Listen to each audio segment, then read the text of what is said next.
би хоёр зүйл нэмжлэе гэж бодсон юм аа. За дөрөв ерөнхий сайд хэлж байна лээ. Ер нь бол эдийн засгийг төрөлжүүлэхэд бид нар мал аж ахуйн салбараа үнэхээр дэмжих болгон хувьд зайлшгүй авч явах хэрэгтэй. Бид нар хөрөн эдийн засгаас аль болохоор татгалзах тийм зайлшгүй шаардлагатай.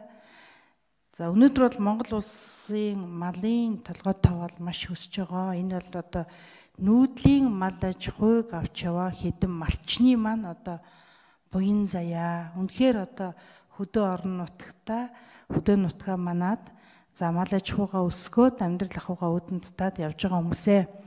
Гэхдээ өнөөдөр хөдөөгийн малын толгойтой бол их өсөж байгаатай холбоотойгоор бэлчээрийн дааз хэтэрсэн бэлчээрийн тухай хууль бол зайлшгүй шаардлагатай болсон.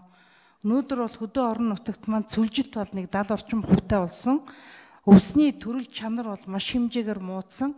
Тийм учраас малын толгойтой өсөх өсөх тохиолдол болгонд бэлчээрийн чанар дааз бол муудаж байгаа нь үнэ. Тийм учраас энэ асуудал дээр бол нэлээд анхаарах, энэ хуулийг бол зайлшгүй гаргах.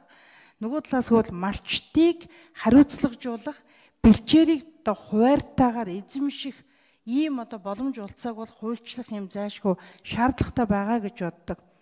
Тэгээд эрчимдсэн мал аж ахуйг хөгжүүлэх асуудлыг энтэй яг зэрэг авч явах ёстой.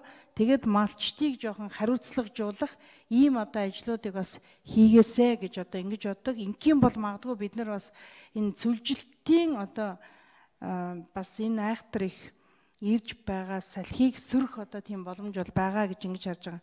За дараа нь энэ Улаанбаатар хот руу нүүж байгаа их нүүдлийн цуваа бол хотсуурин газраа дагж амьдрах ажилтай орлоготой болох амьдралаа үүдэн татах юмсан л гэж ирж байгаа. За энд нь ирэхээр ажил байхгүй, хөдөлмөр хийх боломж олдохгүй.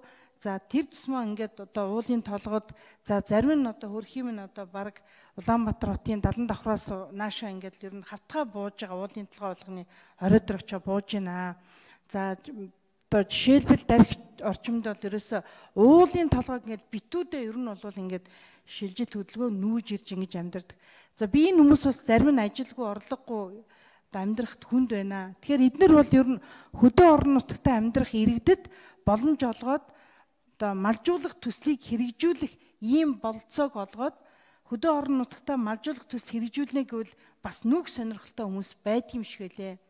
Тэгэхээр энийг бол зүгээр өгөхгүйгээр ёстой нөгөө хүү багтаа урцугтаа та тийм зээлийн хэлбэрт хамруулад малжуулах төсөлд хамруулад ингээд хөдөө орон нутагтаа тайван сайхан амьдрах ийм боломж болцоог олгох чиглэлээр бол та бас их зүйлийг бодоод энэ чиглийн арга хэмжээг авч хэрэгжүүлэх юм бол бас нэлээд том юм хөгжлийн гарц байгаа гэж ингэж хардгаа. Тэгэхээр иймэрхүү асуудлууд дээр бас цаашдаа анхаарч өгвөл бас зүгээр наа гэсэн юм саналыг хэлмээр байна. Баярлалаа.